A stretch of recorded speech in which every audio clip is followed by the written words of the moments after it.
Ningthau Jadu Singna Nunga Kravada Likmabam Chanuna Pokpa Sahi Tara Taruk Tangairiba Mazaibungo Raghab Singna Mapabungi Mahut Sinduna Krista Trisinga Magazani Pan Kunhumdoi Hiangai Nong Mapan Maningthau Kabanamita Maitei Lebaki Ningthau Were Ningthau Haptuna Maitei Lebakta Palingai Matamasida Kasar Lebakta Sairangduna Leiriba Marzitna Mayambung Georgit ki manakta laktuna mana wakal thenbana mayambung ni mafamda lan kiba pumnamak ngakpiu kurumlari puksial chauraba Georgit Maharajna manawbu taramna kausilaga Georgit Marzit Gambhir Singh pokminnaba machin manaw ahum asi punna Govina Chandra gi manakta sairangduna leiminaki asomna matam khara leiraga Yumdang Bana Kainai Haiba Maitegi Paulo Wadu Kasar Ningthau Govina Chandra da Chap Chana Thokle Marzit ki Kuzil Thorangdagi Machin Manao Ahumna Kasar gi Makha Thangbalam Ayam Balausilaga Govina Chandra Ningthau Bo Marai Baktagi Tanthoknaba Sarau Sinarakle Govina Chandrana East India Company gi Sahib Singh da Maitei Ningthau Masa Singbo Kasardagi Tanthok Piraga Mabu Ngak Senbiu Haijabada Gambhir Singha Marup Mapang Waina Tinaba Maitei Leibakpo Maning Makha Tamna Thamge Khaliba Sahib Singhna Thawaina Tabirak Travada Upai Leitraduna Awa Ningthauda Haijarubada Yabirakle Matam Masida Masil Manau Ahumna Maitei Leibaktagi Awa Tanthoknaba Wa Khanaba Horakle Isilenau Ekhoi ahumna luchinglaga Saiduna leiriba Maitei Masa Singh khomjilaga Sahib Singh mateng lauraga Awaga lan thengnaduna Maitei Leibak kallaga Yamungna Ningthau oibiu Nanauna Jubaras Inau Gambhir Singhna Senapati oiduna Maitei Leibakta amuk panminarusi haina Marzitna mayambung Georgit hangatle Marzit ki wado tabada Georgit Maharajna Inawi bungo Awagi landa Yamana Maithiba Numitta Ikutsu Braja Singh Koba Thanglen Paiduna Awa Halaga Maitei Leibak Kange Thang da Taiba Awagi Edo Ningthi Turel da Chamge Maitei Pokpi Imagi Laman Singge Wasak Pane Adubo Nong Manong Mahokiduna Sahi Masing Yam Silak Bana Yamagi Pangal Sumayeng Tasilakle Wakal Suhan Tarakle Awa Tantoktuna Maitei Laima Imabu Kan Mangamgani Haiba Yamba Tazaraktre Nasin Nanauda Yambagi Braja Singh Tangsang Sinage Nakoyanina Awabu Maitei Leibaktagi Tantoklaga Maitei Imagi Komlang Laman Singlocho Yambadi Sridham Nabadipta Chattuna Pabung Sanakyana Linkatamba Anu Prabhugi Seva Chattuna Lairurage Mayambungi Wado Tabada Marzit Maru Luktuna Ngahak Wakal Tauraga Manau Gambhir Singh Yengduna Hairei Yambagi Ibungo Gambhir Singh Inaugi na Pangal Natauna Yambana Munna Khangi Inaudi East India Company ki Sahib Singh Khangnaduna Marup Sanabanina Sahib Singh Mateng Lauraga Irai Laina Maitei Leibaktagi Awa Tanthok Pangamgani Minungsi Khangdraba Awa Singbo Matik Chaba Dande Piduna Tanthoklaga Maitei Leibakta Naning Nakha Tamna Ningthau Oina Paluro Yambasho Yamungi Matunginduna Nabadipta Lai Ningduna Leijakrage Ningthau Oiramdaidana Ika Iki Wang Malana Siva Naba Kidraga Irai Pakti Yeknaba Tanthok Lamdaidana Leithokpa Mayamung Anigi Mabuksel Ovada Wangang Tabada Saugandaba Gambhir Singh Sauningle Maiton Net Lavalin Gumna Mamit E Karakle Pokminaba Mayambung Oivana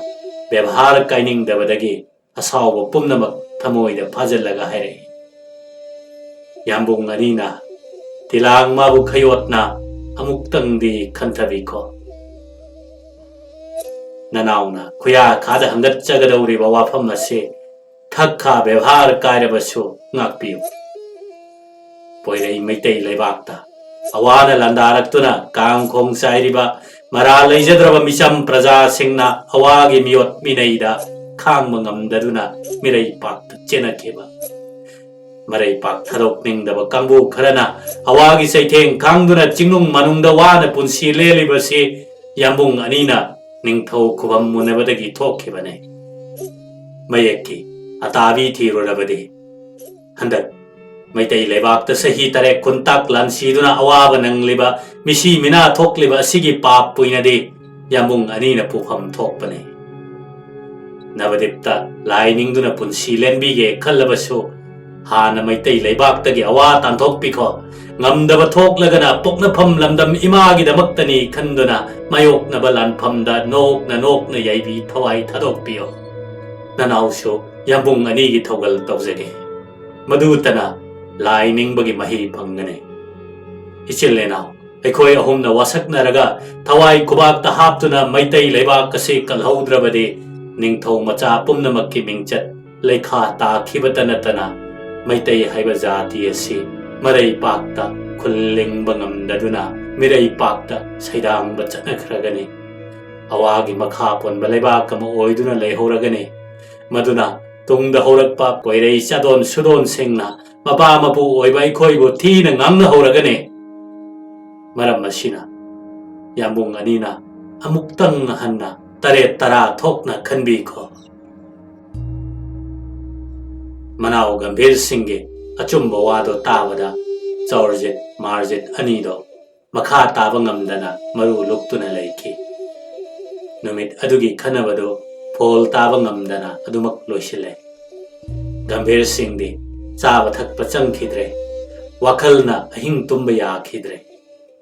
maga mabukchel khojentinaba matik mathauna leiba maitai macha kana gumbaga michang moiraga thawai kubak ta haptuna lan thengnaraga maitai leibak awa tanthokpa ngamnaba pangal thongna pibiyo haina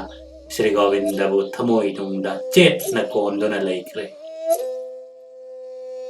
asumna matam khara hokhrabagi tungda nongma narsingana kasargi lengondabi pat isitpada iwai panda Gambhir Singh unaduna wari sanare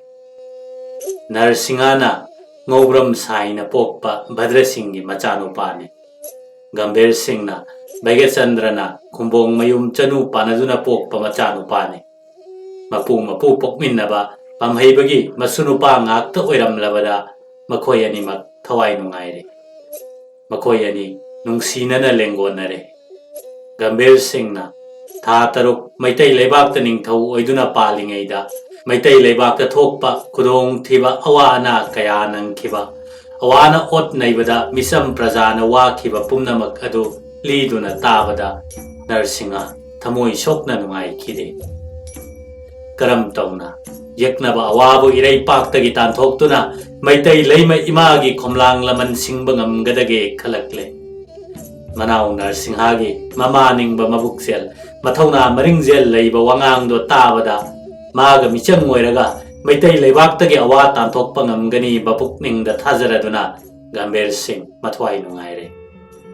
isitpada phaba nga adu thongduna chaminnaraga Gambhir Singh Narsing machin manau anina maitai leibak awa tanthokpada mai leinaganu se ngamle maitai pokpi ima bukan se ngamdaba thokle imagi damaktani ninghannadana yaibi thawai thadoksi haina thang chiktuna numit aduda wasaknare nongalaga maitai leibak chelakpa kasargi mafam pumnamakta leikhraba maitai masa sing khomgatnaba machin manauna jaribon bor khola Lakhimpur na chingba mafamda koina chattuna miyamga unaduna maitai leibak landaraga awa tanthoknaba wari saba horakle mathwai shoklaba maitai masa singso makhoi anina haibado yaningle matam masida kasargi lamda awagi mapangan sandoraklabadi kasardana tana silet pomba makhoi gi lam oikiba yai chingnabadagi Bharat ki Governor General gi pautak matungina kasargi ningthau Govinda Chandra se British na ngak senba ningthau ne haina awa ningthau bagi dauda khanghalame British ki wafam adu yaningdaduna Maitai Leibak Tanatana, Kasar Pumba, Magi Makada Tamge, Kaliva, Awa Ningthauna, Kasar Ningthau Govina Chandrabo, Kasargi Singhasan-dagi Lautoknaba Honariba, Georgette Marjit Gambhir Singh, Ningthau Macha Ahumbo Pharunaba, Awagi Lanmi Luchingbada Yathang Pirakle. Ningthauge Akanba Yathang Matungina, Awa Lanmi Singhna, Krisapta Lising Amaga Chanipan Kunmarigi Angan Basarukta, Maikai Ahumdagi Kasar Tamna Lan Fuzilakle. Awa Lanmina, Tilai Chingdol, Kasargi Tutpabalida Lanban Saduna Leire Pau Tavada, Governor General na, Kristapta Lising Amaga Chanipan Kunmarigi, Mars Kitang Mangada, Awagi Mathakta Landana Hukum Pirakle.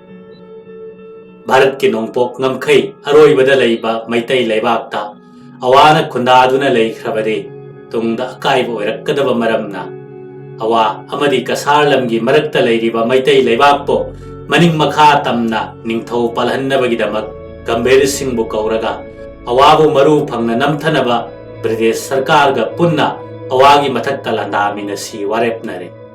Kasar Ningthau Govinda Chandra Daso, Makoina Ngak Senduna Thamgani Kanghale. Wafam Asi Anaraduna, Kasar da Leiba, Maitai Ningthau Macha Pumnamakta, Pencil Pibagi Wafam Suyanaduna, Maharaj Georgette Po, Thada Lupa Chama Pencil Piduna, Navadip Talehan Ki. Maitai Leibaktagi, Lan Chalaktuna, Kasar da Leiba Maitai Macha Singh, Amadi, Kasargi Sifai Kharaga, British officer yauna, Sifai Chongana Semba, Manipur Lebhi Koba Sifai Paltan Amaling Katlaga, Lan Gilalong, Kusukulai Nongmai Kapana Ching Batambire. Lieutenant Colonel Rauna, Mahakilanmi Puraga, Tut Padalida Leiba, Awalanmi Mataktalanda, but the mighty Raduna, Jatra Puda and Doktuna Leki. Britishna, Awavo, Kasargi Ngam Kaidagi Tantokpangam Dravada. Gambhir Singh, Narsing Masil Manauna, British ki Mateng Lauraga, Manipur Levi, Amasung, British ki Sifai Pulaga, Tengol Ani Semle. Tengol Amana, Narsingana Lusing Laga, Badar Pudagi, Kulak Pogdoktuna, Barak Kongnung the Lak Laga, Sidesor Mandirdagi, Tilain Lanban Tamna Sangsil Laga, Awagalan Tengnari. Atopa Tengol Amaduna, Gambhir Singh Nalusing Laga, Dut Fatalida Sariba, Awagi Tengol Tugaiduna Awatan Tokre. Lanpam Masida, Awana Parurava Saheb Amabu, Awagi Kuttagi Mullaga Puraklavada, Saheb Singhna, Gambhir Singh Narsing Masin Manau, Tagat Padanatana, Towimal Kangbu Uttuna Ikai Kumnaki. Kasar Gilanpamda, Maitiva Pangduna Chelaklava, Awagi Senapati, Atongunna, Maitai Ningthau Raghap Kaloinana, Kristapta Lising Amaga Chanipan Kunmari, Waksingi Nini Pan Bayumsa Kaisa Numita, Awa Leibakta Satki. Awa Lanmi Chamngadi, Maitai Leibak Ngak Navathanamki. Raghap Singhna, Maitai Leibak Thadoktuna, Awa Leibakta Thungkibaga, Ngobram Saina, Moirang Them Chanu Ponglen Kombi Panaduna Pok Pamazai Bungo, Sahi Humbudra Mathoi Suraba, Bhadra Singh Khababu, Awa Ningthau Bagidauna. Maitai Ningthau Haplaga Tharaktuna, Kristapta Lising Amaga Chanipan Kunmari, Sajibugi Kunmarini Pan Maningthau Kabanumita, Maitai Leibaki Ningthau Ehalame. Mahakna, Ningthau Weraba Matamasida, Kasarda Lanjena Duna Leiba, Gambhir Singh Narsing, Masin Manauna, Kasarda Kundariba, Maitai Macha Singh Komduna, British Nakulai, Piraga Linkatpa, Manipur Levi Kawa, Maitai Lanmiga, Lieutenant Pemberton Amasung, Magaloinarakpa British Sifai Singh Puraga, Maitai Leibaktagi, Awalanmi Tanthoknaba, Kasar Thadoklami. Nong Kanasubana, Singlambida, Kudong Thiba Kaya Nang Lavaso, Ninghan Navatodana, Awa Ana Kaya Kangduna, Tinglon Lantoklaga, Kristapta Lising Amaga Chanipan Kunmanga, Ingagi Kunmarini Panbe Irai Numita, Maklang Yorakle. Gambhir Singh Narsing Masil Manauna, British ki Mateng Lauraga, Lani Kusukulai Nongmai na Chingba Pai Sifai Mayam Galoinana, Maitai Leibaktagi Awa Tanthokna Balandarakle Pau Tavada. Mafam Maduda Punna Leiminariba, Awalanmi Adu Chaithokna Duna, Kameng, Andro, Nambol Amasung Punal Chingna Chingbada Lanban Saduna Leiki. Nambolda, Lanban Saduna Leiriba, Awagi Lanmi Tengoldo, Narisingana Lucingba Maitai Lanmina, खुराई लाकपा पलदा लानबन सारगा लांथेंगनबदा अवा लानमी मसिंग थिंगमदना सिरबदा लानबन थादोक्तुना चेनखि कामेंगदा साबा लानबनदा लैबा अवा तेंगोल अचौबा अमदी फुनाल चिंगदा साबा अवा तेंगोल अनिमक लानोंग खंगना लांथेंगनबा मथौना लैरबा गंभीर सिंहना Sagol तोंगदुना लांथेंगनबदा मायोकनबा ngamdaduna अवा लानमी मयाम अदु मरै पाक अवा ताना चेनखि लानफम अनीदा अवा लानमीना माइथीदुना चेनख्रबदा चही अमतंगे मैतै लेबाक्ता निंगथौ ओइरिबा अहल ओइरबा भद्र सिंह खाबा मायोकनना लान थेंगनबा ngamdaduna अवा लेबाक्ता चेनखि भद्र सिंह खाबना लानदा माइथीदुना अवा लेबाक्ता चेनख्रबदा ख्रिस्ताब्द 1995 इंगागी कुंतरुकनी पानबा नोंमाइजिंग नुमित्ता गंभीर सिंह चिंगलेन नोंद्रेन खोंबना मसागी सही 38 सुबदा मैतै लेबाकी निंगथौ ओइरे अवा लान गाइबदा सही 8 लोम खुंताक लानसीदुना अवा अना नंगलब मैतै लेबाक्ता चानब चिंजाक मतिक चाना लैतबने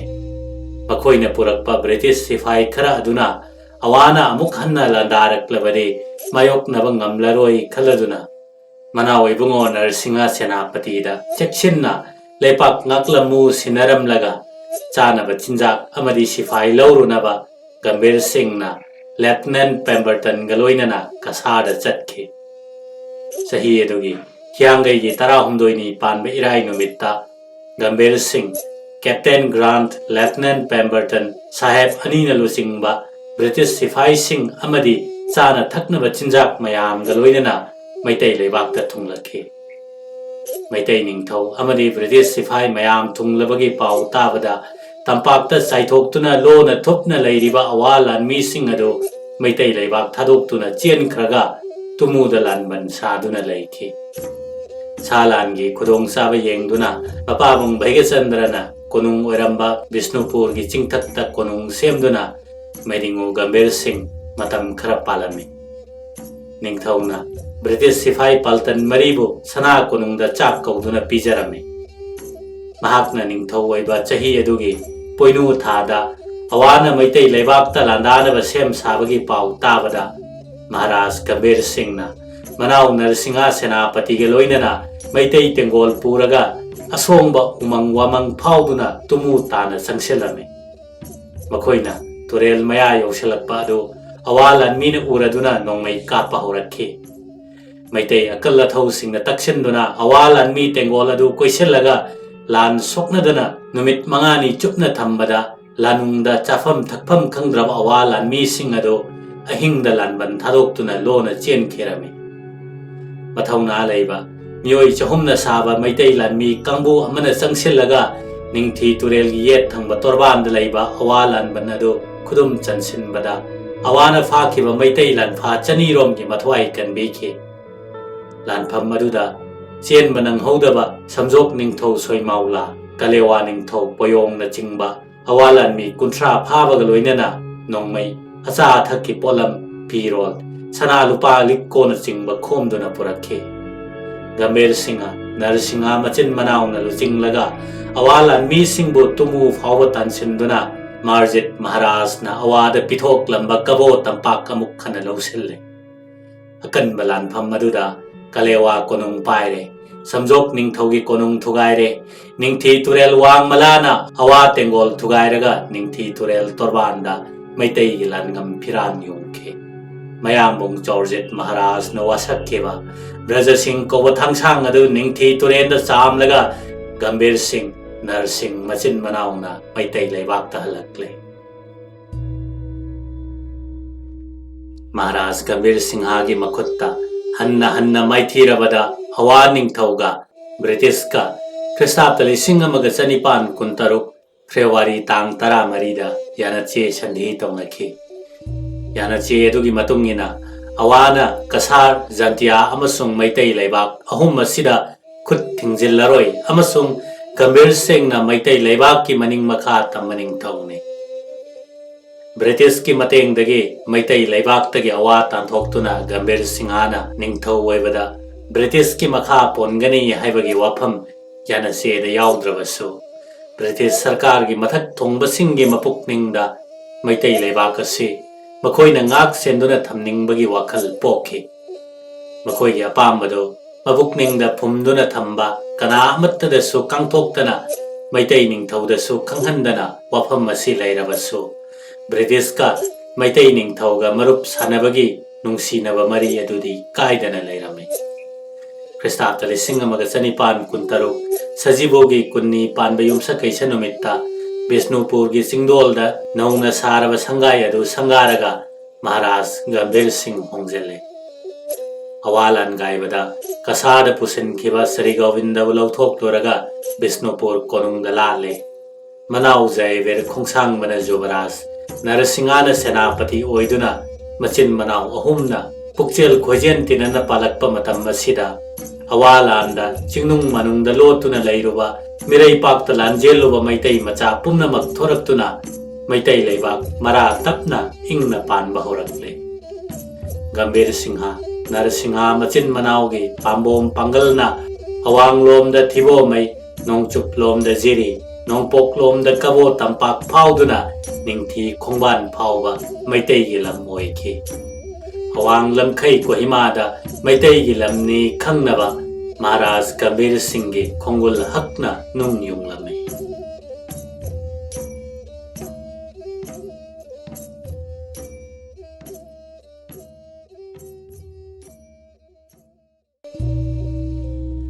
ꯑꯋꯥꯒꯤ ꯂꯥꯟꯗ ꯆꯍꯤ 8 ꯈꯨꯟꯇꯥꯛꯇꯨꯅ ꯃꯤ ꯀꯌꯥꯃꯔꯨꯝ ꯍꯥꯠꯈꯤꯕ, ꯈꯔꯅ ꯑꯋꯥꯅ ꯐꯥꯗꯨꯅ ꯄꯨꯈ꯭ꯔꯒ ꯑꯋꯥꯗ ꯈꯨꯟꯗꯥꯗꯨꯅ ꯂꯩꯈꯤꯕ, ꯂꯥꯟꯖꯦꯟꯕ ꯀꯥꯡꯕꯨ ꯈꯔꯅ ꯀꯁꯥꯔꯒꯤ ꯇꯣꯉꯥꯟ ꯇꯣꯉꯥꯟꯕ ꯂꯝꯁꯤꯡ ꯁꯤꯂꯦꯠ, ꯇ꯭ꯔꯤꯄꯨꯔꯥ, ꯑꯁꯥꯝ ꯇꯝꯄꯥꯛ ꯑꯃꯁꯨꯡ ꯙꯥꯀꯥ ꯐꯥꯎꯅ ꯆꯦꯟꯈꯤꯗꯨꯅ ꯃꯐꯝꯗꯨꯗ ꯈꯨꯟꯗꯥꯗꯨꯅ ꯂꯩꯈꯤꯕ ꯃꯇꯝ ꯑꯗꯨꯗ ꯃꯩꯇꯩ ꯂꯩꯕꯥꯛꯇ ꯅꯨꯄꯥꯒꯤ ꯃꯁꯤꯡ ꯑꯁꯤ 3,000ꯗꯒꯤ ꯄꯪꯍꯦꯟ ꯍꯦꯜꯂꯝꯗꯦ꯫ ꯑꯗꯨꯕꯨ ꯒꯝꯚꯤꯔ ꯁꯤꯡꯅ ꯅꯤꯡꯊꯧ ꯑꯣꯏꯗꯨꯅ ꯂꯩꯄꯥꯛ ꯃꯔꯥ ꯇꯞꯅ ꯄꯥꯜꯂꯛꯂꯕ ꯃꯇꯝꯗ ꯃꯤꯔꯩꯕꯥꯛꯇ ꯂꯥꯟꯖꯦꯜꯂꯨꯕ ꯃꯤꯑꯣꯏ ꯀꯌꯥ ꯂꯥꯛꯇꯨꯅ ꯃꯩꯇꯩ ꯂꯩꯕꯥꯛꯇ ꯅꯧꯅ ꯈꯨꯟꯗꯥ ꯂꯩꯇꯥꯅꯈꯤ꯫ ꯃꯍꯥꯔꯥꯖꯀꯤ ꯂꯝꯖꯤꯡ ꯃꯈꯥꯗ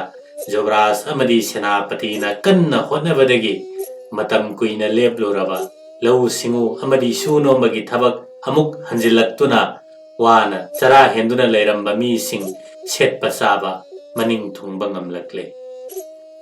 ꯃꯧꯙꯧꯁꯤꯡꯒꯤ ꯍꯥꯛꯇꯛꯇꯒꯤ ꯃꯤꯔꯩꯕꯥꯛꯆꯥ ꯕ꯭ꯔꯥꯍꯃꯟꯁꯤꯡ ꯂꯥꯛꯇꯨꯅ ꯃꯩꯇꯩ ꯂꯩꯕꯥꯛꯇ ꯈꯨꯟꯗꯥꯕ ꯍꯧꯈꯤꯕꯗꯨ ꯒꯝꯚꯤꯔ ꯁꯤꯡꯒꯤ ꯃꯇꯝꯗ ꯑꯃꯨꯛ ꯍꯟꯅ ꯍꯦꯟꯅ ꯈꯨꯟꯗꯥꯕ ꯍꯧꯔꯛꯂꯦ꯫ ꯁꯥ ꯂꯥꯟꯒꯤ ꯃꯑꯣꯡ ꯌꯦꯡꯗꯨꯅ ꯃꯇꯝ ꯈꯔ ꯕꯤꯁꯅꯨꯄꯨꯔꯗ ꯀꯣꯅꯨꯡ ꯑꯣꯏꯗꯨꯅ ꯄꯥꯜꯂꯝꯂꯒ ꯈ꯭ꯔꯤꯁꯇꯥꯕꯇ 1918 ꯃꯦꯔꯥꯒꯤ 12 ꯄꯥꯟꯕ ꯅꯣꯡꯃꯥꯏꯖꯤꯡ ꯅꯨꯃꯤꯠꯇ ꯃꯧꯙꯧ ꯕꯩꯒꯆꯟꯗ꯭ꯔꯅ ꯀꯣꯅꯨꯡ ꯑꯣꯏꯅ ꯄꯥꯜꯂꯝꯕ ꯂꯥꯡꯊꯕꯥꯜꯗ ꯀꯣꯅꯨꯡ ꯍꯣꯡꯗꯨꯅ ꯄꯥꯟꯕ ꯍꯧꯈꯤ꯫ ꯆꯍꯤ ꯑꯗꯨꯒꯤ ꯍꯤꯌꯥꯡꯒꯩ ꯊꯥꯗ ꯕꯤꯁꯅꯨꯄꯨꯔꯗꯒꯤ ꯂꯥꯡꯊꯕꯥꯜ ꯌꯧꯕ ꯂꯝꯕꯤꯒꯤ ꯅꯥꯛ ꯑꯅꯤꯗ ꯂꯐꯨ ꯆꯨ ꯌꯨꯡꯗꯨꯅ ꯙꯨꯞ ꯊꯥꯎꯃꯩ ꯊꯥꯗꯨꯅ ꯃꯤꯌꯥꯝꯅ ꯂꯝꯕꯤ ꯃꯇꯥꯏꯗ ꯄꯔꯦꯡ ꯁꯥꯅ ꯃꯈꯨꯠꯇ ꯂꯩ ꯄꯥꯏꯗꯨꯅ ꯑꯊꯦꯟ ꯄꯣꯠꯌꯥꯝꯒ ꯂꯣꯏꯅꯅ ꯑꯌꯨꯛꯇꯒꯤ ꯁ꯭ꯔꯤ ꯒꯣꯕꯤꯟꯗ ꯂꯦꯡꯉꯛꯄ ꯉꯥꯏꯗꯨꯅ ꯂꯩꯅꯈꯤ꯫ ꯑꯉꯧꯕ ꯐꯤꯁꯦꯡꯅ ꯃꯥꯏꯀꯩ ꯃꯔꯤ ꯈꯥꯖꯤꯜꯂꯕ ꯂꯩꯈꯟ ꯁꯨꯅ ꯂꯩꯇꯦꯡꯕ ꯂꯩꯒꯤ ꯗꯣꯂꯥꯏꯗ ꯁ꯭ꯔꯤ ꯒꯣꯕꯤꯟꯗ ꯂꯦꯡꯈꯠꯂꯦ꯫ ꯗꯣꯂꯥꯏꯒꯤ ꯑꯀꯣꯏꯕꯗ ꯙꯨꯞ ꯆꯃꯔꯅ ꯊꯧꯒꯜ ꯇꯧꯔꯒ ꯍꯔꯤ ꯁꯪꯀ꯭ꯔꯤꯇꯣꯟ ꯁꯛꯄꯒ ꯂꯣꯏꯅꯅ ꯄꯂꯥꯅ ꯃꯥꯡ ꯊꯥꯗꯨꯅ ꯇꯨꯡꯗ ꯚꯛꯇ ꯕꯩꯁꯅꯕ ꯃꯌꯥꯝꯒ ꯂꯣꯏꯅꯅ ꯂꯦꯡꯉꯛꯄ ꯁ꯭ꯔꯤ ꯒꯣꯕꯤꯟꯗꯒꯤ ꯗꯔꯁꯟ ꯐꯪꯕꯗ ꯇꯤꯜꯂꯤꯕ ꯃꯤꯌꯥꯝ ꯑꯗꯣ ꯃꯊ꯭ꯋꯥꯏ ꯅꯨꯡꯉꯥꯏꯔꯗꯨꯅ ꯃꯈꯨꯠꯇ ꯄꯥꯏꯔꯤꯕ ꯂꯩꯌꯥꯝꯗꯣ ꯗꯣꯂꯥꯏ ꯊꯛꯇ ꯆꯥꯏꯔꯗꯨꯅ ꯃꯤꯌꯥꯝꯅ ꯊꯧꯒꯜ ꯇꯧꯔꯒ ꯁꯟꯙ꯭ꯌꯥ ꯃꯇꯨꯡꯗ ꯂꯥꯡꯊꯕꯥꯜꯒꯤ ꯃꯟꯗꯤꯔꯗ ꯂꯦꯡꯁꯤꯜꯂꯤ꯫ ꯙꯨꯞ ꯑꯥꯔꯇꯤ ꯀꯠꯇꯨꯅ ꯁ꯭ꯔꯤ ꯒꯣꯕꯤꯟꯗꯒꯤ ꯅꯤꯔꯃꯜ ꯐꯪꯂꯕꯗ ꯃꯤꯌꯥꯝꯗꯣ ꯍꯔꯥꯎꯅ ꯃꯌꯨꯝ ꯃꯌꯨꯝꯗ ꯍꯟꯅꯈꯤ꯫ ꯅꯣꯡꯉꯥꯜꯂꯒ ꯂꯩꯁꯥꯡ ꯍꯤꯔꯦꯟꯗ ꯄꯅꯥ ꯃꯔꯤꯒꯤ ꯍꯤꯔꯣꯏꯁꯤꯡꯕꯨ ꯍꯤꯌꯥꯡ ꯇꯥꯟꯅꯍꯟꯗꯨꯅ ꯅꯤꯡꯊꯧ ꯃꯍꯥꯔꯥꯅꯤꯒꯤ ꯑꯉꯝ ꯃꯊꯧ ꯄꯨꯝꯅꯃꯛ ꯍꯤꯌꯥꯡ ꯀꯨꯝꯃꯩ ꯌꯦꯡꯗꯨꯅ ꯅꯨꯡꯉꯥꯏꯃꯤꯟꯅꯈꯤ꯫ ꯈ꯭ꯔꯤꯁꯇꯥꯕꯇ 1930 ꯏꯉꯦꯜꯒꯤ 15ꯅꯤ ꯄꯥꯟꯕ ꯂꯩꯕꯥꯛ ꯄꯣꯛꯄ ꯅꯨꯃꯤꯠꯇ ꯂꯪꯃꯥꯏꯊꯦꯝ ꯆꯅꯨ ꯇꯨꯂꯁꯤ ꯄ꯭ꯔꯤꯌꯥ ꯃꯍꯥꯔꯥꯅꯤ ꯅꯣꯡꯒꯥꯈꯤ꯫ ꯆꯍꯤꯗꯨꯒꯤ ꯂꯥꯡꯕꯟ 9ꯅꯤ ꯄꯥꯟꯕ ꯏꯔꯥꯏ ꯅꯨꯃꯤꯠꯇ ꯃꯩꯁꯅꯥꯝ ꯆꯅꯨ ꯑꯄꯥꯟꯕꯤ ꯅꯍꯥ ꯀꯨꯃꯨꯗꯤꯅꯤꯕꯨ ꯃꯍꯥꯔꯥꯅꯤ ꯍꯥꯞꯈꯤ꯫ ꯃꯇꯝ ꯈꯔ ꯂꯩꯔꯒ ꯀꯦꯞꯇꯦꯟ ꯄꯦꯝꯕꯔꯇꯟꯅ ꯂꯨꯆꯤꯡꯕ ꯁꯥꯍꯦꯕ 3 ꯂꯥꯛꯂꯒ ꯂꯪꯊꯕꯥꯜ ꯀꯣꯅꯨꯡꯗ ꯃꯇꯝ ꯈꯔ ꯂꯩꯔꯝꯃꯤ꯫ ꯅꯣꯡꯃ ꯁꯥꯍꯦꯕ ꯑꯍꯨꯝ ꯑꯗꯨꯅ ꯒꯝꯚꯤꯔ ꯁꯤꯡ ꯃꯍꯥꯔꯥꯖꯇ ꯁꯎꯟ ꯁꯕꯨ ꯑꯃꯒꯤ ꯂꯝ ꯕꯪꯒꯂꯣ ꯁꯥꯅꯕ ꯅꯤꯔꯕꯗ ꯃꯍꯥꯔꯥꯖꯅ ꯀꯣꯟꯊꯧꯖꯝ ꯌꯨꯝꯐꯝ ꯍꯧꯖꯤꯛꯅ ꯒꯕꯔꯅꯔ ꯂꯩꯔꯤꯕ ꯃꯐꯝ ꯑꯁꯤꯗ ꯄꯤꯈꯤ꯫ ꯃꯔꯧ ꯆꯥꯎꯕ ꯂꯧꯁꯤꯡ ꯆꯥꯎꯕ ꯁꯥꯍꯦꯕꯅ ꯁꯎꯟ ꯁꯕꯨ ꯑꯗꯨ ꯌꯥꯝꯅ ꯀꯨꯞꯅ ꯌꯥꯠꯂꯒ ꯃꯗꯨꯅ ꯇꯤꯡꯊꯣꯛꯇꯨꯅ ꯑꯣꯟꯕꯗ ꯐꯪꯕ ꯂꯝ ꯕꯪꯒꯂꯣ ꯁꯥꯔꯒ ꯁꯥꯍꯦꯕꯁꯤꯡꯅ ꯂꯩꯈꯤ꯫ ꯈꯥꯁꯤ ꯂꯥꯜꯍꯧꯗ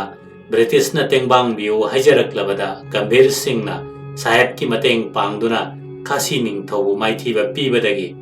ꯒꯝꯚꯤꯔ ꯁꯤꯡꯕꯨ ꯈꯥꯁꯤ ꯉꯝꯕ ꯃꯤꯡꯊꯣꯜ ꯄꯤꯈꯤ꯫ ꯑꯪꯒꯥꯃꯤ ꯅꯥꯒꯥꯁꯤꯡꯅ ꯕ꯭ꯔꯤꯇꯤꯁꯀꯤ ꯃꯊꯛꯇ ꯑꯋꯥꯕ ꯄꯤꯕ ꯍꯧꯔꯛꯂꯕꯗ ꯒꯝꯚꯤꯔ ꯁꯤꯡꯅ ꯃꯩꯇꯩ ꯂꯥꯟꯃꯤ ꯄꯨꯔꯒ ꯀꯣꯍꯤꯃꯥꯒꯤ ꯃꯌꯥꯗ ꯂꯩꯕ ꯑꯪꯒꯥꯃꯤ ꯅꯥꯒꯥꯁꯤꯡꯕꯨ ꯅꯝꯊꯈꯤ꯫ ꯒꯝꯚꯤꯔ ꯁꯤꯡꯅ ꯁ꯭ꯔꯤ ꯒꯣꯕꯤꯟꯗ ꯁꯦꯕꯥ ꯆꯠꯂꯤ꯫ ꯃꯅꯥꯎ ꯏꯕꯨꯡꯉꯣ ꯅꯔꯁꯤꯡꯍꯅ ꯁ꯭ꯔꯤ ꯕ꯭ꯔꯤꯟꯗꯥꯕꯟ ꯆꯟꯗ꯭ꯔ ꯁꯦꯕꯥ ꯆꯠꯂꯤ꯫ ꯈꯨꯝꯕꯣꯡ ꯗꯦꯕꯀꯤꯁꯣꯔ ꯄꯥꯟꯖꯤ ꯁꯪꯂꯥꯛꯄ ꯂꯩꯃꯄꯣꯛꯄꯝ ꯇꯟꯆꯧ ꯄꯦꯃꯥꯟꯗ ꯃꯈꯣꯏ ꯑꯍꯨꯝꯗ ꯘꯔꯤ ꯄꯨꯡꯖꯥꯒ ꯃꯥꯟꯅꯅ ꯇꯟꯌꯩ ꯄꯨꯡꯖꯥ ꯀꯥꯏꯗꯅ ꯌꯩꯅꯕ ꯁꯅꯥ ꯌꯥꯊꯪ ꯄꯤꯔꯕꯗ ꯑꯍꯨꯝꯅ ꯃꯇꯝ ꯆꯥꯅ ꯌꯩꯗꯨꯅ ꯄ꯭ꯔꯖꯥ ꯃꯤꯌꯥꯝꯗ ꯃꯇꯝ ꯈꯪꯍꯜꯂꯤ꯫ ꯅꯤꯡꯊꯧꯅ ꯕ꯭ꯔꯥꯍꯃꯟ ꯑꯃꯗ ꯐꯖꯔꯕ ꯀꯪꯉꯥ ꯑꯅꯤꯈꯛ ꯆꯥꯎꯅꯕ ꯌꯣꯛꯍꯜꯂꯤ꯫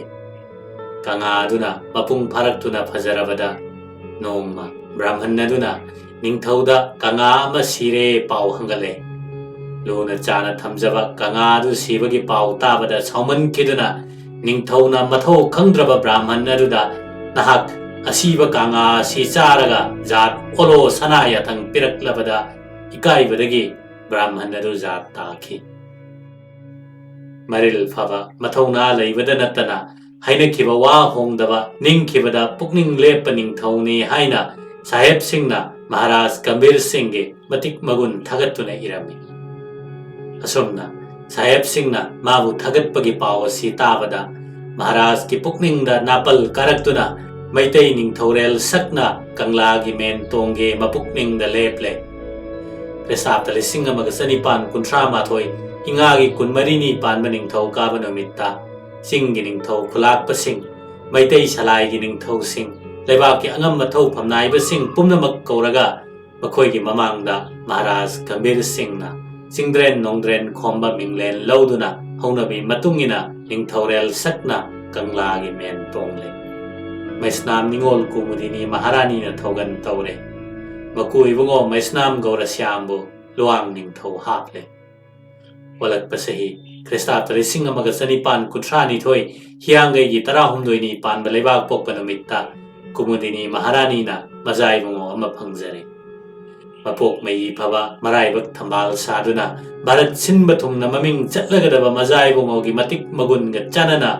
ꯈꯨꯝꯕꯣꯡ ꯗꯦꯕꯀꯤꯁꯣꯔ ꯄꯥꯟꯖꯤ ꯁꯪꯂꯥꯛꯄꯅ ꯆꯟꯗ꯭ꯔꯀ꯭ꯔꯤꯇꯤ ꯃꯃꯤꯡ ꯊꯣꯜꯂꯦ꯫ ꯆꯍꯤ ꯑꯗꯨꯗ ꯖꯒꯟꯅꯥꯊ ꯈꯦꯇ꯭ꯔꯗꯒꯤ ꯂꯥꯛꯄ ꯄꯟꯗꯥ ꯕ꯭ꯔꯥꯍꯃꯟ ꯑꯃꯅ ꯍꯩꯕꯣꯛ ꯆꯤꯡꯗꯒꯤ ꯍꯩꯅꯧ ꯌꯥꯟꯗꯨꯅ ꯁ꯭ꯔꯤ ꯖꯒꯟꯅꯥꯊ ꯗꯦꯕꯒꯤ ꯃꯨꯔꯇꯤ ꯁꯥꯍꯜꯂꯒ ꯏꯉꯦꯟꯒꯤ ꯅꯣꯡꯃ ꯄꯥꯟꯕꯗ ꯖꯤꯕꯟꯌꯥꯁ ꯇꯧꯔꯒ ꯅꯤꯅꯤ ꯄꯥꯟꯕꯗ ꯀꯥꯡ ꯆꯤꯡꯕ ꯍꯧꯗꯣꯛꯈꯤ꯫ ꯃꯇꯝ ꯑꯁꯤꯗ ꯚꯥꯔꯠꯀꯤ ꯋꯥꯌꯦꯜ ꯆꯨꯞꯂꯤ ꯄꯥꯏꯔꯤꯕ ꯀꯣꯜꯀꯇꯥꯗ ꯂꯩꯕ ꯒꯚꯔꯅꯔ ꯖꯦꯅꯔꯦꯜ ꯑꯣꯏꯔꯤꯕ ꯂꯣꯔꯗ ꯋꯤꯂꯤꯌꯝ ꯕꯦꯟꯇꯤꯛꯇ ꯑꯋꯥ ꯅꯤꯡꯊꯧꯅ ꯑꯋꯥ ꯂꯩꯕꯥꯛꯀꯤ ꯂꯧꯎ ꯁꯤꯡꯎꯅꯕ ꯂꯝ ꯃꯔꯥꯡ ꯀꯥꯏꯗ꯭ꯔꯦ, ꯃꯩꯇꯩꯒꯤ ꯂꯝ ꯑꯣꯏꯔꯤꯕ ꯀꯕꯣ ꯇꯝꯄꯥꯛ ꯑꯁꯤ ꯑꯋꯥꯗ ꯄꯤꯕꯤꯅꯕ ꯍꯥꯏꯖꯔꯛꯄ ꯑꯗꯨ ꯕ꯭ꯔꯤꯇꯤꯁ ꯑꯃꯗꯤ ꯑꯋꯥ ꯅꯤꯡꯊꯧ ꯑꯅꯤꯒꯤ ꯆꯥꯟꯅꯕ ꯅꯨꯡꯁꯤꯅꯕ ꯃꯔꯤ ꯑꯗꯨ ꯀꯥꯏꯍꯟꯅꯤꯡꯗꯕꯗꯒꯤ ꯃꯦꯖꯔ ꯒ꯭ꯔꯥꯟꯠ ꯑꯃꯁꯨꯡ ꯀꯦꯞꯇꯦꯟ ꯄꯦꯝꯕꯔꯇꯟ ꯁꯥꯍꯦꯕ ꯑꯅꯤꯅ ꯕ꯭ꯔꯤꯇꯤꯁ ꯁꯔꯀꯥꯔꯒꯤ ꯑꯄꯥꯝꯕ ꯑꯗꯨ ꯃꯍꯥꯔꯥꯖ ꯒꯝꯚꯤꯔ ꯁꯤꯡꯗ ꯍꯥꯏꯖꯅꯕ ꯊꯥꯔꯛꯂꯝꯃꯤ꯫ ꯃꯈꯣꯏ ꯑꯅꯤꯅ ꯒꯝꯚꯤꯔ ꯁꯤꯡ ꯃꯍꯥꯔꯥꯖꯇ ꯇꯨꯡ ꯀꯣꯏꯅ ꯃꯔꯨꯞ ꯑꯣꯏꯕꯒꯤ ꯋꯥꯐꯝ ꯎꯠꯇꯨꯅ ꯀꯕꯣ ꯇꯝꯄꯥꯛ ꯑꯁꯤ ꯄꯤꯊꯣꯛꯈꯤꯕꯅ ꯃꯩꯇꯩ ꯂꯩꯕꯥꯛꯀꯤ ꯇꯨꯡꯗ ꯌꯥꯏꯐꯕꯇ ꯅꯠꯇꯅ ꯑꯋꯥꯅ ꯂꯝꯒꯤ ꯃꯤꯀꯥꯗꯨꯅ ꯇꯠꯇꯅ ꯂꯥꯟꯗꯥꯔꯛꯄꯗꯨ ꯐꯔꯒꯅꯤ ꯑꯃꯗꯤ ꯕ꯭ꯔꯤꯇꯤꯁꯀ ꯃꯍꯥꯔꯥꯖꯀ ꯇꯨꯡ ꯀꯣꯏꯅ ꯃꯔꯨꯞ ꯃꯄꯥꯡ ꯑꯣꯏꯕꯒꯤ ꯅꯨꯡꯁꯤꯅꯕꯁꯨ ꯍꯦꯟꯒꯠꯀꯅꯤ ꯍꯥꯏꯔꯝꯃꯤ꯫ ꯑꯋꯥ ꯅꯤꯡꯊꯧꯅ ꯃꯍꯥꯔꯥꯖꯇ ꯊꯥ 6 ꯑꯣꯏꯅ ꯊꯥꯗ ꯂꯨꯄꯥ ꯀꯣꯟꯁꯦꯡ 500 ꯈꯦꯇ꯭ꯔꯤꯄꯨꯔꯣꯟ ꯑꯣꯏꯅ ꯀꯕꯣ ꯇꯝꯄꯥꯛ ꯃꯥꯡꯈꯤꯕꯒꯤ ꯄꯤꯒꯅꯤ꯫ ꯀꯔꯤꯒꯨꯝꯕ ꯃꯈꯣꯏꯅ ꯄꯥꯝꯂꯛꯇꯗꯨꯅ ꯑꯃꯨꯛ ꯃꯍꯥꯔꯥꯖꯅ ꯂꯝꯗꯣ ꯍꯟꯖꯤꯟꯕ ꯊꯣꯛꯂꯕꯁꯨ ꯃꯈꯣꯏꯅ ꯄꯤꯔꯤꯕ ꯁꯦꯟꯐꯝ ꯑꯁꯤ ꯑꯃꯨꯛ ꯍꯜꯂꯣꯏꯗꯕꯅꯤ ꯍꯥꯏꯅ ꯕ꯭ꯔꯤꯇꯤꯁ ꯁꯔꯀꯥꯔꯒꯤ ꯋꯥꯔꯦꯞ ꯑꯗꯨ ꯇꯥꯕꯗ ꯃꯍꯥꯔꯥꯖ ꯒ꯭ꯌꯥꯟ ꯃꯥꯡꯗꯨꯅ ꯉꯥꯏꯍꯥꯛ ꯃꯔꯨ ꯂꯨꯛꯇꯨꯅ ꯇꯔꯦꯠ ꯇꯔꯥ ꯊꯣꯛꯅ ꯋꯥꯈꯜ ꯇꯧꯔꯒ ꯒꯕꯔꯅꯔ ꯖꯦꯅꯔꯦꯜꯒꯤ ꯍꯨꯀꯨꯝꯒꯤ ꯃꯥꯌꯣꯛꯇ ꯊꯕꯛ ꯆꯠꯊꯕ ꯉꯝꯗꯕꯒꯤ ꯅꯨꯡꯉꯥꯏꯇꯕ ꯋꯥꯈꯜꯅ ꯃꯍꯥꯔꯥꯖ ꯒꯝꯚꯤꯔ ꯁꯤꯡ ꯊꯃꯣꯏꯒꯤ ꯂꯩꯅꯥ ꯑꯣꯏꯈꯤ꯫ ꯈ꯭ꯔꯤꯁꯇꯥꯕꯇ 1953 ꯄꯣꯏꯅꯨꯒꯤ 14ꯅꯤ ꯄꯥꯟꯕ ꯌꯨꯝꯁꯀꯩꯁ ꯅꯨꯃꯤꯠꯇ ꯑꯋꯥꯗ ꯀꯕꯣ ꯇꯝꯄꯥꯛ ꯄꯤꯕꯒꯤ ꯌꯥꯅꯆꯦ ꯁꯟꯙꯤ ꯑꯗꯨ ꯑꯋꯥ ꯑꯃꯗꯤ ꯃꯩꯇꯩ ꯂꯩꯕꯥꯛ ꯑꯅꯤꯅ ꯁꯟꯙꯤ ꯇꯧꯅꯔꯦ꯫ ꯒꯝꯚꯤꯔ ꯁꯤꯡ ꯃꯍꯥꯔꯥꯖꯅ ꯁꯍꯤ ꯇꯧꯔꯕ ꯌꯥꯅꯆꯦ ꯑꯗꯨ ꯃꯦꯖꯔ ꯒ꯭ꯔꯥꯟꯠ ꯑꯃꯁꯨꯡ ꯀꯦꯞꯇꯦꯟ ꯄꯦꯝꯕꯔꯇꯟꯅ ꯑꯋꯥ ꯅꯤꯡꯊꯧꯗ ꯄꯤꯈꯤ꯫ ꯑꯁꯨꯝꯅ ꯑꯋꯥ ꯅꯨꯡꯉꯥꯏ ꯀꯌꯥ ꯁꯥꯒꯣꯟꯅꯕ ꯃꯤꯑꯣꯏꯕꯒꯤ ꯄꯨꯟꯁꯤꯅꯤꯅ ꯅꯣꯡꯃ ꯅꯣꯡꯃ ꯍꯧꯈꯤꯗꯨꯅ ꯃꯖꯥ ꯏꯕꯨꯡꯉꯣ ꯆꯟꯗ꯭ꯔꯀꯤꯔꯇꯤ ꯆꯍꯤ 2 ꯐꯥꯔꯛꯂꯦ꯫ ꯃꯄꯣꯛ ꯃꯩ ꯐꯕ ꯃꯒꯨꯟ ꯂꯩꯕ ꯃꯖꯥ ꯏꯕꯨꯡꯉꯣꯅ ꯆꯍꯤ 2 ꯃꯄꯨꯡ ꯐꯥꯔꯛꯄꯗ ꯃꯍꯥꯔꯥꯖꯀꯤ ꯑꯆꯧꯕ ꯂꯥꯟꯐꯝ ꯑꯃ ꯂꯩ, ꯄꯨꯟꯁꯤ ꯅꯨꯡꯁꯥꯡꯅꯕ ꯂꯥꯏ ꯅꯤꯡꯕꯤꯌꯨ ꯍꯥꯏꯈꯤꯕ ꯄꯥꯟꯖꯤ ꯁꯪꯂꯥꯛꯄꯒꯤ ꯋꯥꯗꯨ ꯃꯍꯥꯔꯥꯖ ꯒꯝꯚꯤꯔ ꯁꯤꯡꯒꯤ ꯃꯕꯨꯛꯅꯤꯡꯗ ꯅꯤꯡꯁꯤꯡꯂꯛꯂꯦ꯫ ꯃꯕꯨꯙꯧ ꯄꯥꯈꯪꯕ ꯍꯔꯥꯎꯔꯒ ꯄꯨꯟꯁꯤ ꯅꯨꯡꯁꯥꯡꯅꯕ ꯊꯧꯅꯤꯖꯒꯦ ꯈꯜꯂꯗꯨꯅ ꯂꯩꯕꯥꯛꯀꯤ ꯃꯥꯏꯆꯧ ꯄꯦꯕ꯭ꯔꯥ ꯄꯟꯗꯤꯠ ꯀꯧꯔꯒ ꯇꯥꯟꯅꯗꯨꯅ ꯄꯣꯏꯅꯨꯒꯤ 14ꯅꯤ ꯄꯥꯟꯕ ꯅꯤꯡꯊꯧ ꯀꯥꯕ ꯅꯨꯃꯤꯠꯇ ꯄꯥꯈꯪꯕ ꯍꯔꯥꯎꯔꯦ꯫ ꯃꯍꯥꯔꯥꯅꯤꯅ ꯆꯤꯡꯕ ꯀꯣꯅꯨꯡꯒꯤ ꯂꯩ ꯃꯁꯤꯖ ꯑꯃꯗꯤ ꯑꯉꯝ ꯑꯊꯧꯁꯤꯡ ꯏꯕꯦꯝꯃꯁꯤꯡ ꯍꯔꯥꯎꯕꯗ ꯁꯔꯨꯛ ꯌꯥꯗꯨꯅ ꯖꯒꯣꯏ ꯁꯥꯔꯦ, ꯏꯁꯩ ꯁꯛꯂꯦ꯫ ꯑꯁꯨꯝꯅ ꯃꯕꯨꯙꯧ ꯄꯥꯈꯪꯕ ꯍꯔꯥꯎꯕ ꯂꯣꯏꯔꯕ ꯐꯥꯎꯕꯗ ꯃꯍꯥꯔꯥꯖꯀꯤ ꯄꯨꯛꯅꯤꯡ ꯈꯣꯏꯗꯥ ꯂꯩꯇꯥꯗꯕꯅ ꯆꯥꯏ ꯆꯥꯐꯝ ꯈꯪꯗ꯭ꯔꯦ, ꯇꯨꯝꯃꯤ ꯇꯨꯝꯐꯝ ꯈꯪꯗ꯭ꯔꯦ꯫ ꯃꯕꯨꯙꯧ ꯄꯥꯈꯪꯕꯕꯨ ꯆꯦꯡꯂꯧ ꯁꯛꯌꯦꯡꯅꯅ ꯈꯨꯔꯨꯝꯂꯒ ꯄꯨꯟꯁꯤ ꯅꯨꯡꯁꯥꯡꯅꯕ ꯕꯣꯔ ꯅꯤꯒꯦ ꯂꯦꯞꯂꯗꯨꯅ ꯄꯦꯕ꯭ꯔꯥ ꯄꯟꯗꯤꯠ ꯀꯧꯔꯒ ꯇꯥꯟꯅꯔꯦ꯫ ꯄꯦꯕ꯭ꯔꯥ ꯄꯟꯗꯤꯠꯅ ꯍꯧꯈꯤꯕ ꯊꯧꯗꯣꯛ ꯀꯌꯥ ꯂꯤꯗꯨꯅ ꯅꯕꯨꯙꯧꯒ ꯆꯦꯡꯂꯧ ꯁꯛꯌꯦꯡꯅꯕ ꯇꯧꯍꯩꯗꯦ ꯍꯪꯒꯠꯄꯕꯨ ꯃꯍꯥꯔꯥꯖꯅ ꯃꯌꯥꯗ꯭ꯔꯕꯗ ꯄꯦꯕ꯭ꯔꯥ ꯄꯟꯗꯤꯠꯇꯨ ꯅꯤꯡꯊꯧꯒꯤ ꯌꯥꯊꯪ ꯍꯤꯛꯇꯣꯛꯄ ꯉꯝꯗꯗꯨꯅ ꯅꯨꯡꯖꯦꯡ ꯄꯨꯈ꯭ꯔꯤꯗ ꯈꯌꯣꯝ ꯂꯥꯛꯇꯨꯅ ꯍꯧꯅꯕꯤ ꯀꯥꯏꯗꯅ ꯇꯤꯟꯁꯣꯟ ꯂꯥꯏꯁꯣꯟ ꯀꯌా ꯁꯣꯜꯂꯗꯨꯅ ꯏꯔꯥꯠ ꯊꯧꯅꯤꯔꯛꯂꯦ꯫ ꯃꯍꯥꯔꯥꯖꯅ ꯅꯨꯡꯖꯦꯡ ꯄꯨꯈ꯭ꯔꯤꯒꯤ ꯃꯄꯥꯟꯗ ꯈꯨꯔꯨ ꯈꯨꯗꯛ ꯀꯨꯟꯗꯨꯅ ꯃꯕꯨꯙꯧ ꯎꯅꯒꯗꯕꯒꯤ ꯉꯥꯏꯔꯛꯄꯗꯨ ꯅꯨꯃꯤꯠ ꯌꯨꯡꯕ ꯃꯇꯝꯗ ꯂꯥꯏꯖ ꯏꯌꯥꯏꯗ ꯈꯨꯕꯤꯃꯨꯛ ꯆꯥꯎꯕ ꯁꯅꯥ ꯑꯍꯤꯡꯕ ꯃꯆꯨꯅ ꯂꯩꯇꯦꯡꯕ ꯃꯃꯩꯕꯨ ꯃꯌꯥꯅ ꯆꯤꯛꯄ ꯃꯕꯨꯙꯧ ꯄꯥꯈꯪꯕꯕꯨ ꯎꯕꯗ ꯈꯪꯍꯧꯗꯅ ꯃꯍꯥꯔꯥꯖꯀꯤ ꯍꯛꯆꯥꯡ ꯁꯤꯟꯕ ꯊꯨꯡꯅ ꯇꯨ ꯆꯨꯝꯈꯤꯕꯅ ꯃꯕꯨꯙꯧꯕꯨ ꯂꯥꯞꯅ ꯈꯨꯔꯨꯝꯖꯔꯦ꯫ ꯃꯕꯨꯙꯧꯒ ꯆꯦꯡꯂꯧ ꯁꯛꯌꯦꯡꯅꯕꯗ ꯀꯤꯕꯅ ꯊꯃꯣꯏꯗ ꯇꯨꯖꯨꯡꯂꯕ ꯃꯍꯥꯔꯥꯖ ꯒꯝꯚꯤꯔ ꯁꯤꯡ ꯑꯗꯣ ꯄꯨꯟꯁꯤ ꯅꯨꯡꯁꯥꯡꯅꯕ ꯕꯣꯔ ꯅꯤꯒꯦ ꯈꯜꯂꯝꯕ ꯋꯥꯈꯜ ꯂꯧꯁꯤꯡ ꯄꯨꯝꯅꯃꯛ ꯈꯨꯗꯛꯇ ꯃꯥꯡꯈ꯭ꯔꯦ꯫ ꯃꯤꯀꯨꯞ ꯈꯔꯗꯪ ꯃꯁꯛ ꯎꯠꯂꯝꯂꯒ ꯃꯕꯨꯙꯧ ꯄꯥꯈꯪꯕꯗꯤ ꯊꯨꯞꯈ꯭ꯔꯦ꯫ ꯁꯪꯒꯥꯏꯗ ꯆꯪꯁꯤꯜꯂꯒ ꯉꯥꯏꯍꯥꯛꯇꯪ ꯄꯣꯊꯥꯒꯦ ꯍꯣꯠꯅꯕꯗ ꯌꯥꯗ꯭ꯔꯦ꯫ ꯃꯃꯤꯠꯇ ꯃꯕꯨꯙꯧꯒꯤ ꯁꯛꯇꯝ ꯑꯗꯨꯇ ꯎꯗꯨꯅ ꯂꯩꯔꯦ꯫ ꯆꯥꯒꯅꯤ ꯊꯛꯀꯅꯤ ꯀꯥꯎꯔꯕ ꯄꯣꯊꯥꯐꯝ ꯈꯪꯗ꯭ꯔꯕ ꯅꯤꯡꯊꯧꯗꯣ ꯑꯅꯥꯕꯒ ꯄꯥꯡꯈꯛ ꯑꯣꯏꯔꯦ꯫ ꯄꯦꯕ꯭ꯔꯥ ꯄꯟꯗꯤꯠ ꯀꯧꯗꯨꯅ ꯍꯪꯕꯗ ꯂꯥꯏꯒ ꯃꯤꯒ ꯃꯥꯌꯣꯛꯅꯕ ꯌꯥꯕ ꯃꯇꯝ ꯅꯠꯇꯕꯅꯤꯅ ꯃꯕꯨꯙꯧꯒꯤ ꯅꯤꯡꯁꯥ ꯁꯣꯔꯅ ꯏꯅꯤꯡꯊꯧꯗ ꯇꯦꯟꯕꯥꯟꯗꯨꯅ ꯍꯛꯆꯥꯡ ꯏꯪꯕꯅꯤ, ꯄꯨꯟꯁꯤ ꯃꯃꯤ ꯁꯥꯝꯂꯛꯂꯕ ꯂꯩꯔꯥꯡ ꯃꯋꯥꯛ ꯆꯥꯝꯂꯛꯄꯁꯤ ꯀꯣꯛꯅꯕ ꯀꯨꯐꯥꯗ ꯆꯪꯂꯒ ꯅꯕꯨꯙꯧ ꯄꯥꯈꯪꯕꯕꯨ ꯊꯃꯣꯏ ꯆꯦꯠꯅ ꯅꯤꯡꯗꯨꯅ ꯄꯨꯟꯁꯤ ꯅꯤꯕꯤꯌꯨ ꯍꯪꯒꯠꯂꯛꯂꯦ꯫ ꯂꯪꯊꯕꯥꯜ ꯆꯤꯡꯒꯤ ꯂꯣꯛꯆꯞꯇ ꯂꯩꯅꯨꯡꯗ ꯆꯦꯛꯅ ꯆꯦꯛꯁꯤꯟꯅ ꯆꯟꯕ ꯀꯨꯐꯥ ꯑꯃ ꯁꯦꯝꯂꯒ ꯃꯖꯥ ꯏꯕꯨꯡꯉꯣ ꯆꯟꯗ꯭ꯔꯀꯤꯔꯇꯤꯅ ꯆꯍꯤ 2 ꯃꯄꯨꯡ ꯐꯥꯒꯗꯕ ꯅꯨꯃꯤꯠ 8ꯅꯤ ꯋꯥꯠꯂꯤꯉꯩꯗ ꯃꯍꯥꯔꯥꯖ ꯒꯝꯚꯤꯔ ꯁꯤꯡꯗꯣ ꯀꯨꯐꯥꯗ ꯆꯪꯗꯨꯅ ꯂꯥꯏ ꯅꯤꯡꯕ ꯍꯧꯈ꯭ꯔꯦ꯫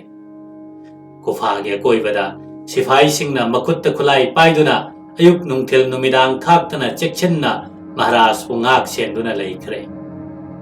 ꯀꯨꯐꯥꯒꯤ ꯊꯣꯡ ꯃꯅꯥꯛꯇ ꯃꯅꯥꯎ ꯏꯕꯨꯡꯉꯣ ꯅꯔꯁꯤꯡꯍ ꯁꯦꯅꯥꯄꯇꯤꯅ ꯃꯈꯨꯠꯇ ꯊꯥꯡꯁꯥꯡ ꯄꯥꯏꯔꯒ ꯌꯦꯛꯅꯕ ꯆꯪꯕ ꯉꯝꯗꯅꯕ ꯃꯤꯀꯨꯞ ꯅꯥꯍꯨꯝ ꯁꯦꯟꯅꯗꯨꯅ ꯃꯌꯥꯝꯕꯨꯡꯒꯤ ꯊꯧꯒꯜ ꯇꯧꯈ꯭ꯔꯦ꯫ ꯃꯍꯥꯔꯥꯖꯅ ꯆꯔꯥ ꯍꯦꯟꯗꯨꯅ ꯀꯨꯐꯥ ꯃꯅꯨꯡꯗ ꯂꯥꯏ ꯅꯤꯡꯂꯛꯄꯅ 8ꯅꯤ ꯁꯨꯒꯗꯕ ꯅꯨꯃꯤꯠ ꯌꯨꯡꯕ ꯃꯇꯝ ꯑꯁꯤꯗꯪ ꯂꯥꯟꯊꯣꯛꯈ꯭ꯔꯕꯗꯤ ꯃꯖꯥ ꯏꯕꯨꯡꯉꯣꯒꯤ ꯆꯍꯤ 3 ꯆꯪꯂꯛꯄꯒꯤ ꯄꯨꯡꯐꯝ ꯌꯧꯔꯦ꯫ ꯃꯍꯥꯔꯥꯖꯀꯤ ꯗꯁꯥ ꯀꯣꯛꯂꯒꯅꯤ ꯈꯟꯅꯔꯗꯨꯅ ꯀꯨꯐꯥꯒꯤ ꯑꯀꯣꯏꯕꯗ ꯕ꯭ꯔꯥꯍꯃꯟꯁꯤꯡꯅ ꯃꯥꯅ ꯈꯪꯕ ꯍꯩꯕ ꯄꯨꯖꯥ ꯀꯌꯥ ꯀꯜꯂꯛꯂꯦ꯫ ꯂꯩꯕꯥꯛꯀꯤ ꯑꯃꯥꯏꯕ ꯄꯟꯗꯤꯠꯁꯤꯡꯁꯨ ꯄꯥꯈꯪꯕꯒꯤ ꯃꯤꯡꯂꯦꯟ ꯁꯣꯟꯗꯨꯅ ꯏꯔꯥꯠ ꯊꯧꯅꯤꯗꯨꯅ ꯃꯍꯥꯔꯥꯖꯀꯤ ꯃꯪꯒꯣꯜ ꯅꯤꯔꯛꯂꯦ꯫ ꯃꯤꯅ ꯅꯤꯡꯕꯅ ꯑꯃ, ꯂꯥꯏꯅ ꯇꯝꯕꯅ ꯑꯃ, ꯅꯣꯡꯗꯝꯕꯒꯤ ꯅꯣꯡꯗꯝ ꯈꯣꯜꯕꯨ ꯀꯛꯄ ꯌꯥꯗꯦ ꯈꯪꯍꯟꯒꯦ ꯃꯇꯥꯒꯨꯝ ꯅꯨꯃꯤꯠ ꯌꯨꯡꯒꯗꯕ ꯄꯨꯡꯈꯥꯏ ꯑꯃꯔꯣꯝ ꯋꯥꯠꯂꯤꯉꯩꯗ ꯃꯍꯥꯔꯥꯖꯀꯤ ꯄꯨꯛꯅꯤꯡꯗ ꯃꯕꯨꯙꯧ ꯄꯥꯈꯪꯕꯕꯨ ꯎꯅꯤꯡꯕꯅ ꯂꯥꯡꯇꯛꯅꯔꯛꯇꯨꯅ ꯅꯨꯡꯖꯦꯡ ꯄꯨꯈ꯭ꯔꯤꯒꯤ ꯏꯌꯥꯏꯗ ꯃꯃꯩꯕꯨ ꯃꯌꯥꯅ ꯆꯤꯛꯄ ꯃꯥꯅ ꯎꯈꯤꯕ ꯃꯕꯨꯙꯧ ꯄꯥꯈꯪꯕꯒꯤ ꯃꯨꯔꯇꯤ ꯑꯗꯨ ꯅꯤꯡꯁꯤꯡꯂꯛꯇꯨꯅ ꯈꯨꯗꯣꯝꯕꯤꯅ ꯂꯩꯃꯥꯏꯗ ꯌꯦꯛꯂꯤ꯫ ꯂꯩꯃꯥꯏꯗ ꯌꯦꯛꯂꯤꯕ ꯃꯕꯨꯙꯧꯒꯤ ꯃꯨꯔꯇꯤ ꯑꯗꯨ ꯄꯨꯛꯅꯤꯡ ꯆꯪꯅ ꯃꯤꯠꯌꯦꯡ ꯇꯥꯕꯗ ꯈꯪꯍꯧꯗꯅ ꯃꯕꯨꯙꯧꯒꯤ ꯃꯨꯔꯇꯤ ꯑꯗꯨ ꯊꯪꯒꯩ ꯁꯦꯡꯕ ꯄꯥꯈꯪꯕ ꯑꯣꯜꯂꯛꯇꯨꯅ ꯃꯃꯩꯕꯨ ꯃꯌꯥꯅ ꯆꯤꯛꯂꯝꯕꯗꯨ ꯊꯥꯗꯣꯛꯂꯒ ꯆꯣꯡꯈꯠꯂꯛꯇꯨꯅ ꯃꯍꯥꯔꯥꯖꯀꯤ ꯃꯔꯥꯏꯕꯛꯇ ꯆꯤꯛꯂꯝꯂꯒ ꯂꯩꯃꯥꯏꯗ ꯃꯨꯔꯇꯤ ꯑꯣꯏꯅ ꯑꯃꯨꯛ ꯍꯟꯖꯤꯟꯈꯤ꯫ ꯃꯕꯨꯙꯧꯒꯤ ꯆꯩꯊꯦꯡ ꯐꯪꯂꯕꯗ ꯃꯍꯥꯔꯥꯖꯅ ꯃꯅꯥꯎ ꯅꯔꯁꯤꯡꯍꯗ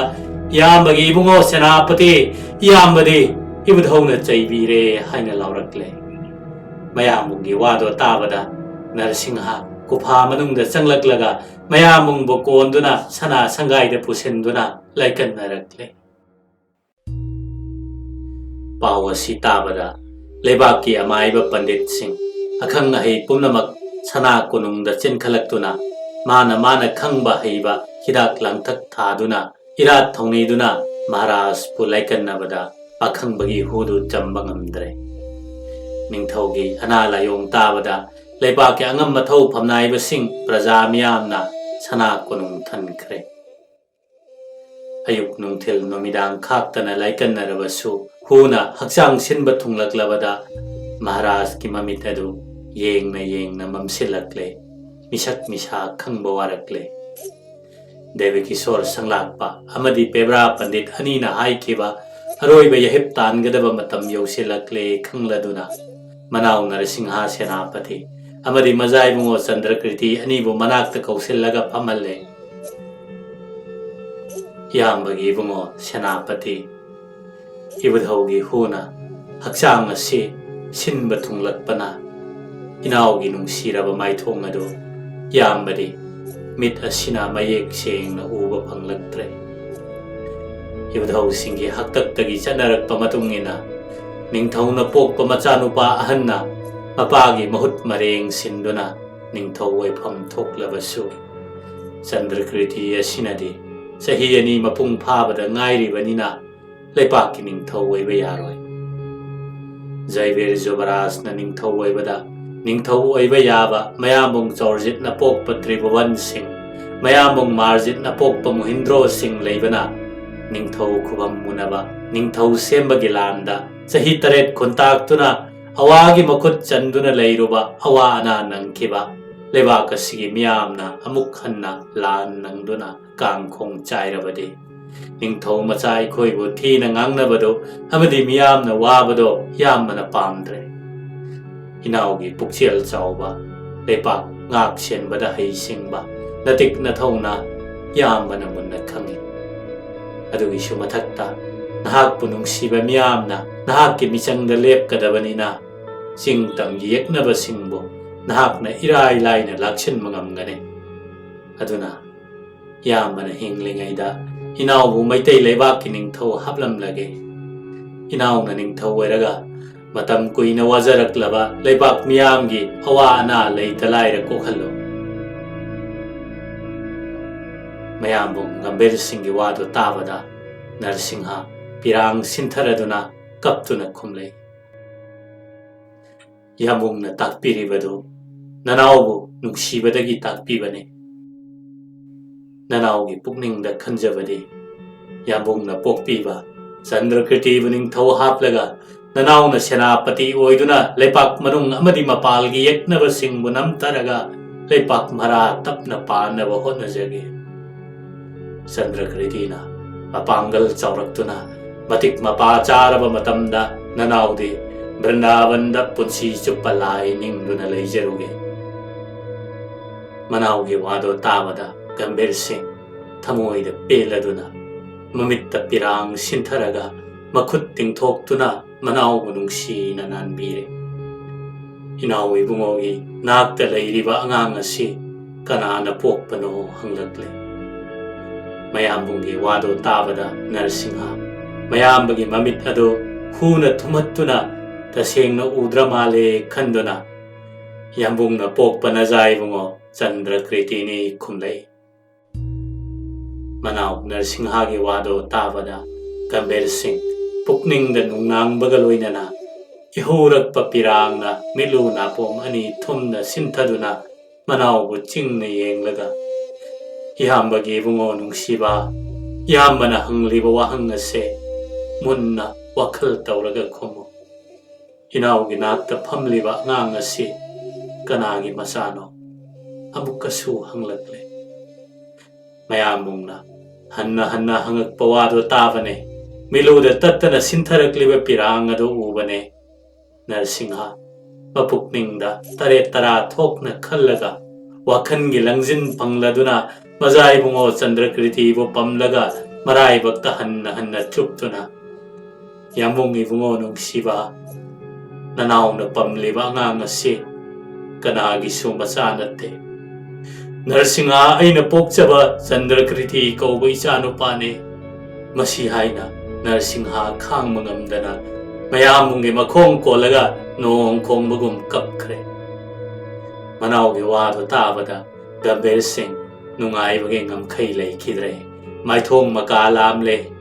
ꯏꯅꯥꯎ ꯏꯕꯨꯡꯉꯣꯅ ꯄꯣꯛꯆꯕ ꯅꯖꯥ ꯏꯕꯨꯡꯉꯣ ꯆꯟꯗ꯭ꯔꯀ꯭ꯔꯤꯇꯤꯕꯨ ꯅꯍꯥꯛꯅ ꯆꯥꯎꯅꯕ ꯌꯣꯛꯂꯒ ꯃꯇꯤꯛ ꯆꯥꯔꯕ ꯃꯇꯝꯗ ꯅꯆꯥꯁꯦ ꯃꯤ ꯑꯃ ꯑꯣꯏꯅꯕ ꯁꯦꯝꯃꯨ꯫ ꯏꯌꯥꯝꯕꯗꯤ